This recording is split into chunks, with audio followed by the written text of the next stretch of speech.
Good morning, everybody. It is Thursday. Yesterday I thought it was Thursday and it was Wednesday. It is Thursday today, and it's a Thursday the 28th of May. Now, it's called Thunder Thursday, and courtesy of Sonia, thank you very much for the suggestion of thunder. It certainly tested me a bit because I thought, what do I talk about today? So, first of all, I thought, well, thunder, the claps of thunder that we hear. Well, we clap every Thursday for the frontline staff and all the workers, and they deserve, of course, I think, more than just a clap and a banging of pots and pans. But at least it's some recognition, and hopefully they'll be recognised more when this is all over. Who knows? But we've got to remember that it's not just medical staff and nurses and doctors that are keeping us safe. We've got teachers, shop workers, posties, cleaners, many more, and lorry drivers. I mean, there's loads of people who are working throughout this to keep us all safe. So I think we just affirm again, we thank you. Now, I also gave some thought to thunderstorms, and like any storm, they are dangerous, particularly, of course, if there's lightning, and there can be tornadoes, there can be strong winds, hailstones, flash flooding, and of course, we've got to think, like, before a thunderstorm, what happens? We prepare for it. We build an emergency kit. We contact family. We plan for it. And we postpone outdoor activities, and we secure objects down that might blow away, and we take shelter. During a thunderstorm, we avoid contact with sort of electrical equipment, plumbing equipment. We take shelter. After a thunderstorm, obviously, if you're struck by lightning, you need medical assistance. You've got to be alert for your nervous system and broken bones. You want to avoid putting yourself into a risky situation from the effects of the thunderstorm. So what has this got to do with life?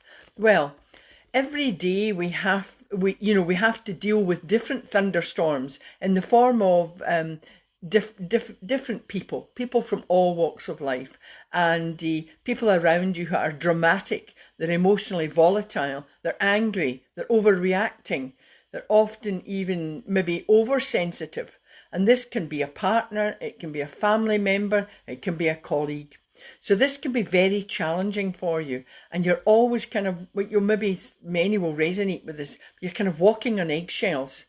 Now, if it goes on, and sometimes you feel like, look, I'm just going to walk away for various reasons. You're tired of being abused, of being criticised, of not being appreciated, feeling as if it will never get any better.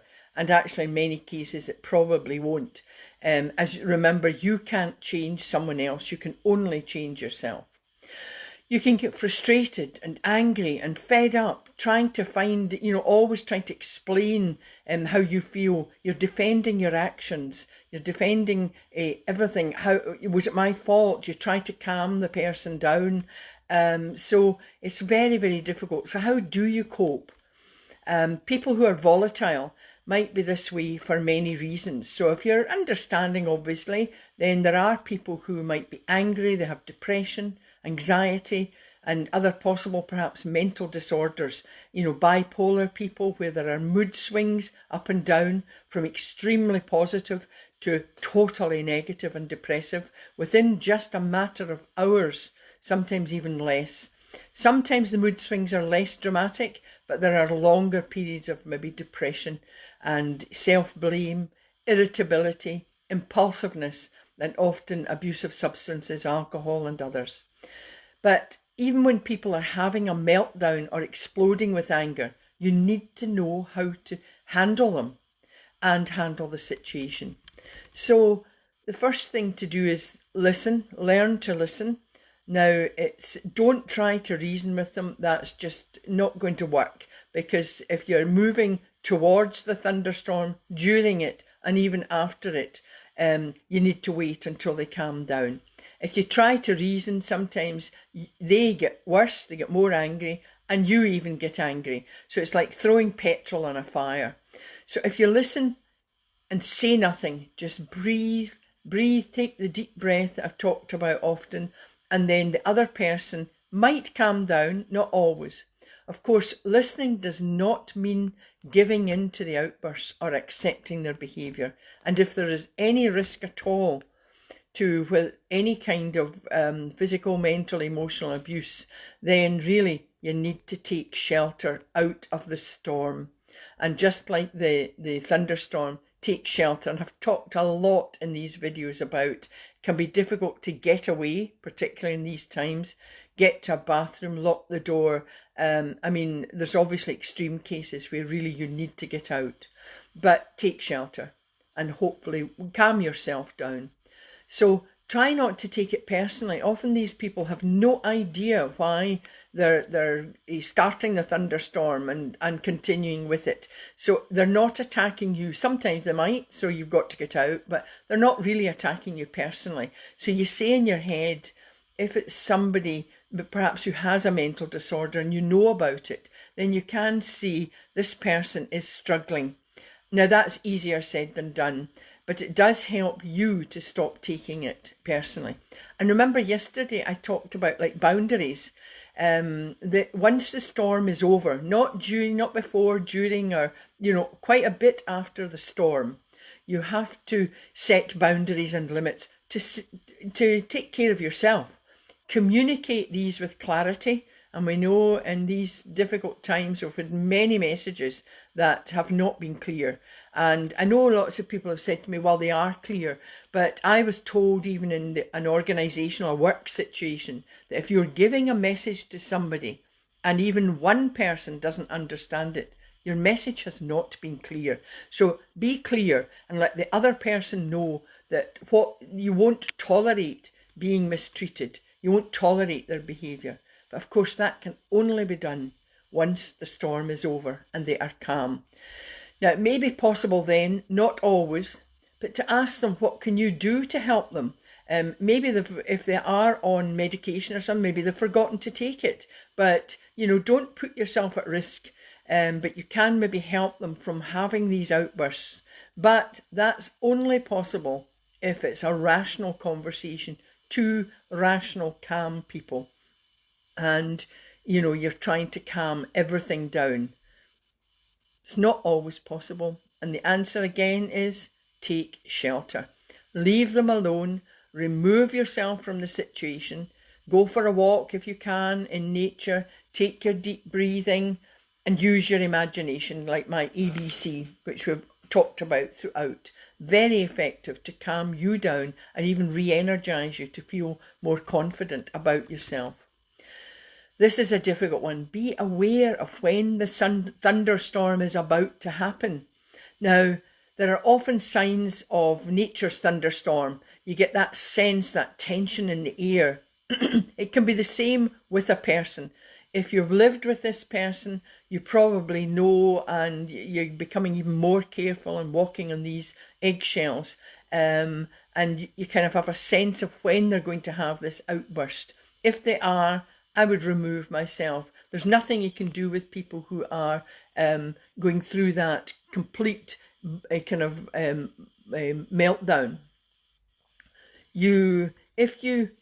Well, again, it's easier said than done. And you might feel, oh, right, I'm not quite sure if the thunderstorm, if the outburst is going to happen. But be prepared. Have a plan, just like the thunderstorm. Have a plan. If you hear words like, if your friend or partner or somebody comes in and says, oh, I've had a bad day, you can probably sense the anger, the irritability, and you can remove yourself and maybe the children, just get everybody out the way, let them have time to themselves. That's you becoming aware of maybe what's happening.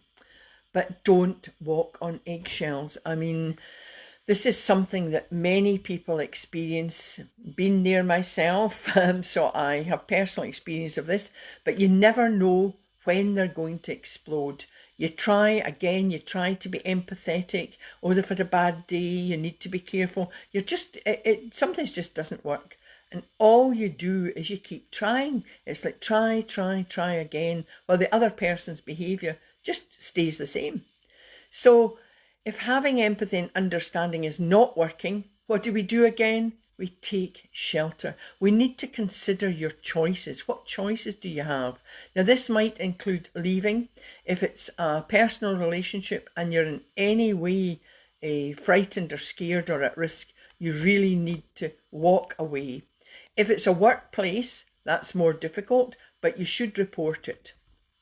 Don't isolate yourself. If you're living with a volatile person, often their tactic is kind of quite manipulative, and you're kind of living through them, you focus on them, you focus on their moods and behaviour. So you stop friends, actually don't come round, you stop friends, you stop your hobby, you want to kind of focus completely on them. And when you do this, you're restricting your perspective on life and the bigger picture. So you need to have balance. So you should start a hobby, find new things to do, because you need to see that sort of bigger picture. Taking care of you. Now, I've said it often, doing things for yourself. It is not being selfish.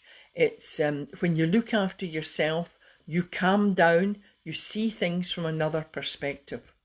Of course, professional help. Now, you would hope that the person who's maybe being volatile will seek professional help, or you can't force them to do that. And we're talking about adults here, really.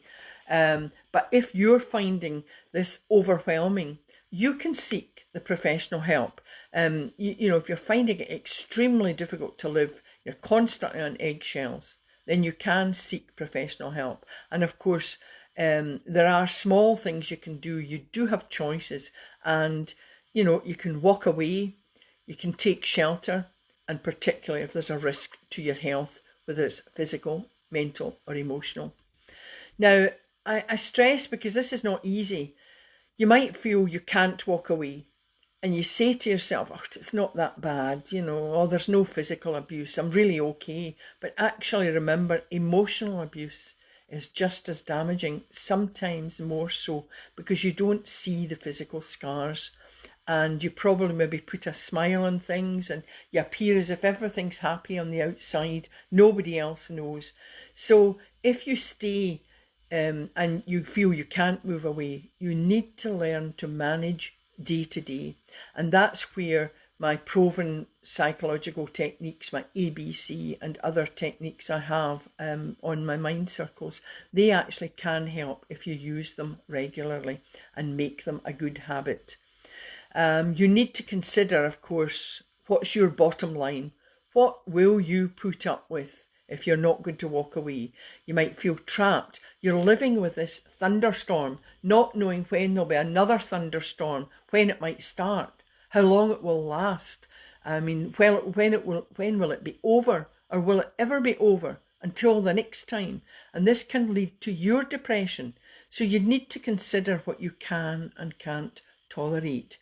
I mean, in my opinion, and as I say, I have personal experience of this, and I think you have to consider, it's no way of living. It's no way of living. It's not living, in fact. So you'll constantly, as I say, be walking in these eggshells, living in fear. You'll lose confidence, self-esteem. You constantly feel as if it's your fault. And yeah, I really can't stress enough, you've got to remember you do have choices.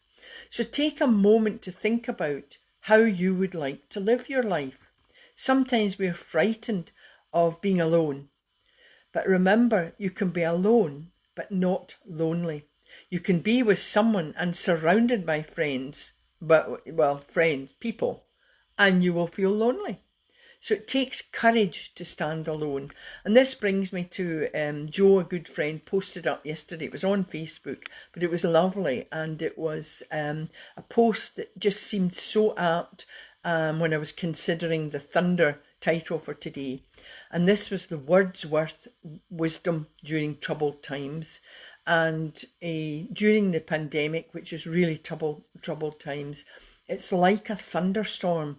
It's just going on and on. We can't predict the extent of the pandemic, but I think of nature and the buds that spring into life, slightly beyond nature now, spring now, but I think it's still very apt. And nature is becoming more and more beautiful every day. So we must stop constantly listening to negative news, and so many people are sniping at whatever comes up, and they're getting angry and frustrated. I mean, everybody's really entitled to their own opinion, but I think with the social media it just becomes a wee bit too much. So I thought of Wordsworth's daffodil poem. It's just as inspiring and uplifting today as it was all these years ago, which I think is early 1800s. You may notice daffodils. I remember it as I wandered lonely as a cloud. Now, this was how Wordsworth felt when he came across a field of daffodils. He watched with excitement as the daffodils swayed in the breeze. So in these challenging times, I think it's important to be inspired, and what better than by nature? Using your imagination, we've done this, and I'll be doing the meditation at the end, which is about the beautiful garden, which I think will kind of fit with today's video. Imagine wandering lonely as a cloud that floats. I've adapted his words slightly, but imagine wandering lonely as a cloud that floats on high o'er vales and hills, when all at once you see a crowd, a host of golden daffodils, beside the lake, beneath the trees, fluttering and dancing in the breeze. Now, I'm not certain the next bit, what I'm going to say, is true, but I read somewhere that Freud even used Wordsworth's poem, and he called it his mindfulness couch cure. And the part that kind of refers to that in the poem is, "For oft when on my couch I lay, in vacant or in pensive mood, they, the daffodils, flash upon that inward eye, and then my heart with pleasure fills, and dances with the daffodils." So you can use that image of Wordsworth's The Daffodils to your advantage. His experiences are truly mindful as he thinks in the moment, focusing his gaze on the first signs of spring, which were the daffodils. So using your creative imagination is an approach. As I say, Freud used this. It's an approach to people that are suffering from PTSD, among other approaches, of course. And using the creative imagination, the distressing memories are substituted by peaceful ones, peaceful imagery. And of course, flowers and nature in general boost your mood. What better than to walk outside? It's absolutely fabulous. Garden therapy is growing in popularity. All you need to do is walk in nature. Some people love their gardens, so they're starting to dig and plant, and it's wonderful. We've got the parks, the woods, the forests, the lakes, the sky. Now, in these difficult times when we haven't been able to get out, it's very important to use your mind. The power of the mind is absolutely, it's so powerful that you can take yourself into nature by closing your eyes and just imagining yourself there. Of course, I need to bring in the hay fevers, of course. If people suffer from hay fever, that's a good time when maybe not going out, and you can just use your imagination there and use a meditation. Now, just thinking of the word lonely, I was thinking that, you know, in Wordsworth's poem, I suppose when he used the words, "I wandered lonely as a cloud," he might have been sad. He might have been sad when he wrote the poem, but he was also talking about spring, which heralds the end of winter. So there's something to look forward to, and that's what we've always got to do for ourselves. So when you are in lockdown and you're alone, or even social distancing, it is best to think positively, and it's a time to become creative. So many people have been doing that, and I love seeing what people are doing, you know, whether they've started painting, writing, singing. There's a kind of lockdown group, and some of the amateur, they're just people that are trying to inspire others, and they're absolutely fabulous. Now, behind every cloud is a silver lining, they say. So let your silver lining be the choices you make to live your life the way is to live your life, not through anyone else. It's a bonus if there are other people with you, it's fabulous, but everyone should be living their own life. And you've got to take shelter and not live in fear. Live your life. And tomorrow is going to be Fruitful Friday, and I think I'll be continuing the theme of choices. and I'll be talking about how to make good choices. I know making choices on your own can be really frightening. You say to yourself, oh, what if it's the wrong choice? What if I make the wrong decision?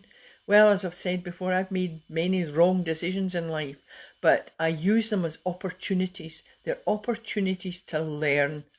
And if you don't learn, you'll come across another challenge that you have to face and get over and learn again. So it really is all about challenging yourself and using these challenges and the choices you make as opportunities. And it can be tempting to ask for advice, and that can be good, but at the end of the day, you have to make your own way in life.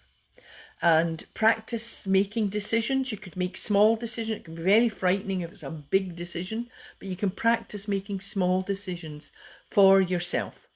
And once you get kind of comfortable about doing the small decisions, trust your own thoughts and actions, and you won't need to seek approval from others.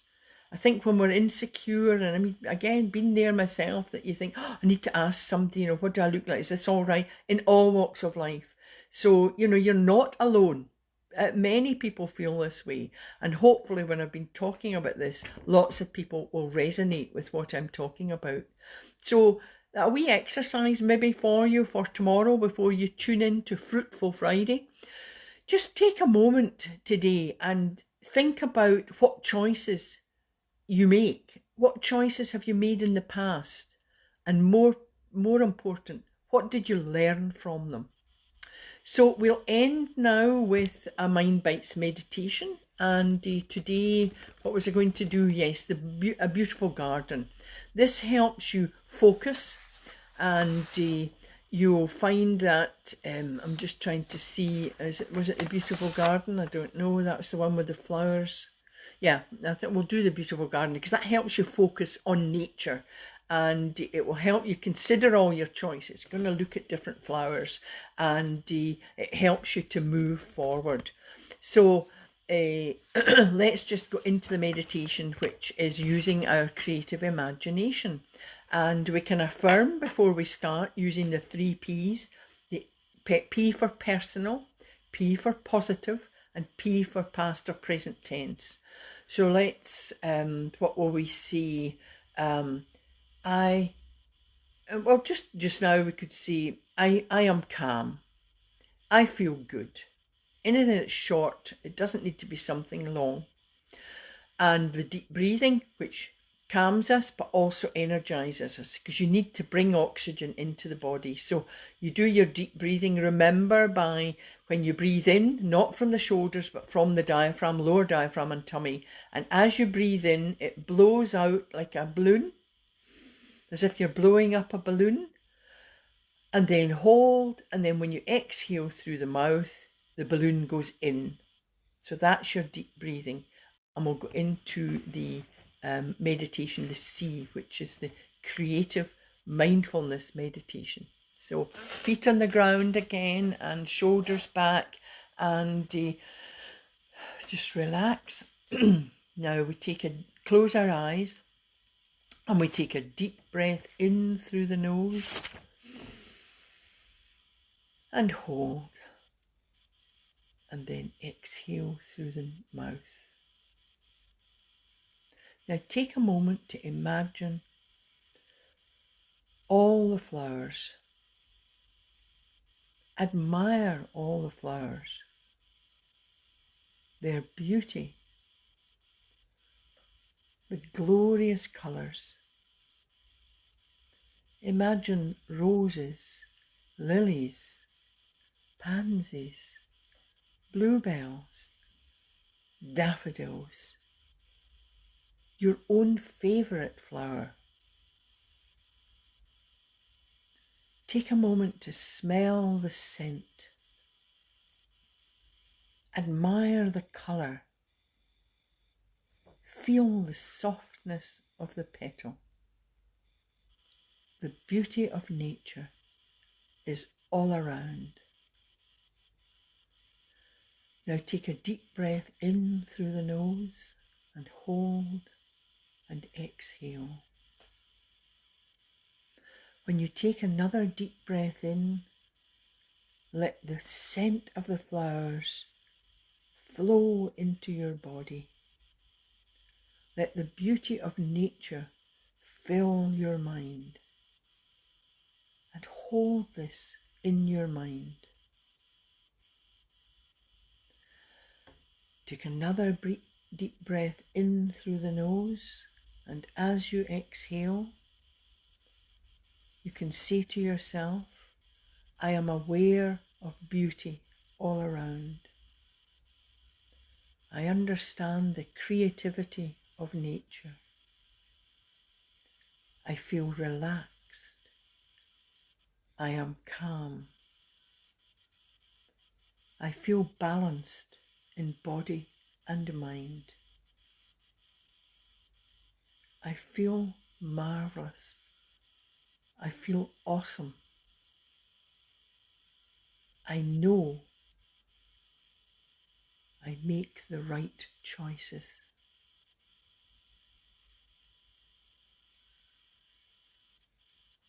And then you can open your eyes and just shake your shoulders and a stretch of the arms or the yawn. And these are short meditations, but they just bring you into the present moment and calm, but also can energize you. And I think thinking about nature can certainly energize you. And I must thank everybody again for watching. I don't think I forget maybe to ask how you all are. I hope you're all keeping safe and keeping well. And virtual hugs to everybody. Remember, you can hug yourself as well. Creepy though it may be, but you can do that alone in the bathroom. But please take care and look after yourselves, because if you don't look after yourself, you're not going to be there to look after anyone else.